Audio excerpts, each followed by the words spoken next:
तो राम राम किसान भाइयों। आज इस वीडियो के अंदर हम बताओगे कि जो हमारे गेहूं की फसल की हमने बुआई करी थी 15 से 20 दिन 25 दिन पहले, और उसमें पहले पानी में हमें क्या लगाना है। तो किसान भाइयों, अगर आप चाहते हो कि आपका जो गेहूं की फसल है उसकी जड़ें काफी ज्यादा ग्रोथ करे, लंबी जड़ हो, और उसमें ब्यात 30 से 35 कल्लों का हो, तो उसमें हमें कौन सी दवाई लगानी है पहले पानी पे, यानी जैसे हम बोल देते हैं कि कोर पे, उसके बारे में इस वीडियो के अंदर मैं आपको पूरी जानकारी दूंगा। तो किसान भाइयों, जैसे कि आपने गन्ने इसकी गेहूं की बिजाई कर दी, गेहूं की बिजाई करने के बाद हमारा कोर देने का टाइम आ जाता है। उसमें कल्ले का फुटाव, जड़ों का विकास और ग्रोथ के लिए हमें गेहूं के अंदर क्या लगाना, तो मैं तो किसान भाइयों, हमें जो इसके अंदर लगाना है पहले पानी में, वो हमें लगाना पहला तो यूरिया।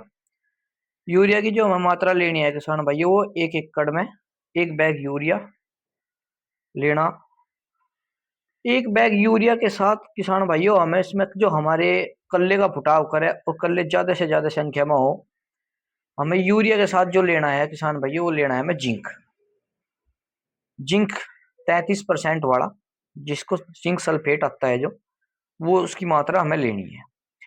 और किसान भाइयों, इस चीज को जब हम पानी से पहले या पानी के बाद अपने खेत में डालते हैं, ये भी देखना कि हमें वो डालना किस समय पे है। किसान भाइयों, सबसे ज्यादा लाभ तो इस चीज का ही होता है कि जैसा कि हमने कोर दे दी, कोर देने के अगले दिन जब हमारा पैर उसमें चिपके, या तीसरे दिन बिल्कुल गिल्ला हो, तब हमें अपनी फसल के अंदर खाद और जिंक की मात्रा लगानी चाहिए। इससे क्या होगा किसान भाइयों, जितनी हमारे इसके अंदर नमी होगी उतना ही ज्यादा वो काम करेगा। और एक तरीका किसान भाइयों इसका ये है डालने का, पानी से पहले जब हम पानी दे रहे हो और पानी के आगे ही, पानी से देने से 1 घंटा आधा घंटा पहले पूरे खेत के अंदर हम अपना यूरिया के साथ जिंक मिला के मिक्स करके पूरे खेत में बखेर दे। किसान भाइयों, ये जो मैं बता रहा ये स्पेशल डोज है गेहूं की फसल के लिए। और किसान भाइयों, जो इसमें हमें तीसरी चीज लेनी है, हमें वो लेना है माइक्रो राजा। जो माइक्रो राजा आता है किसान भाइयों, वो हमें लेना है धानुका कंपनी का, जो सबसे बेस्ट और सबसे बेहतरीन आता है। और इसकी डोज की अगर हम बात करें तो किसान भाइयों, 4 kg पर एकड़ के हिसाब से हमें माइक्रो राजा की डोज लेनी। और इसके साथ हम सल्फर भी इस्तेमाल कर सकते हैं। अगर हम जिंक सल्फेट डाल रहे हैं, उसमें सल्फर की जो मात्रा होती है वो कम होती है बहुत, तो किसान भाइयों इसके साथ हम सल्फर की मात्रा भी ले सकते हैं, जो कि 90% मात्रा है।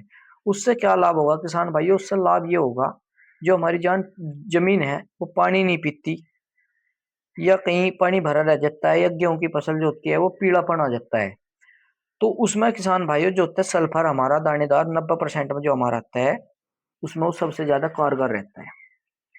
जो हमारा सल्फर होगा वो सबसे ज्यादा कारगर रहेगा उसमें पानी सोखने की। जहाँ पानी भरता है वहां पे जो हमारी गेहूं की फसल होता है, वहां पे गेहूं को नुकसान नहीं होने देगा बिल्कुल भी। तो सभी किसान भाई, मैं आपसे गेहूं की स्पेशल डोज के विषय में बात कर रहा हूँ, जो हमें लेनी है पहले पानी पे। पहला यूरिया खाद, और दूसरा किसान भाइयों जिंक सल्फेट। यूरिया खाद की जो हमें डोज लेनी 1 एकड़ में, वो 1 बैग लेनी, जिसमें 45 से 50 kg हो। और किसान भाइयों, जो हमें जिंक सल्फेट लेना है, वो हमें लेना है 1 किलो किलो पर बीघे के हिसाब से हमें जिंक सल्फेट की मात्रा लेनी है। और किसान भाई, जो माइक्रो राजा है वो 4 kg पर एकड़ का हिसाब से हमें डालना है। और उसके साथ जो हम दानेदार सल्फर की मात्रा जो हमें लेनी है किसान भाइयों, वो हमें लेनी है 2 किलो पर बीघा, यानी 10 kg पर एकड़ के हिसाब से। तो किसान भाइयों, सबसे स्पेशल और सबसे बेहतरीन डोज ये है हमें गेहूं की फसल के लिए। और आगे जो जानकारी किसान भाइयों अच्छी लग रही, तो आगे वीडियो को शेयर करो और किसान साथियों को सपोर्ट करवाओ। आगे जो किसान भाइयों पानी देने के बाद गेहूं के अंदर जो बीमारी शिमारी आती है, उसके बारे में अगली वीडियो में बताऊंगा। धन्यवाद, राम राम।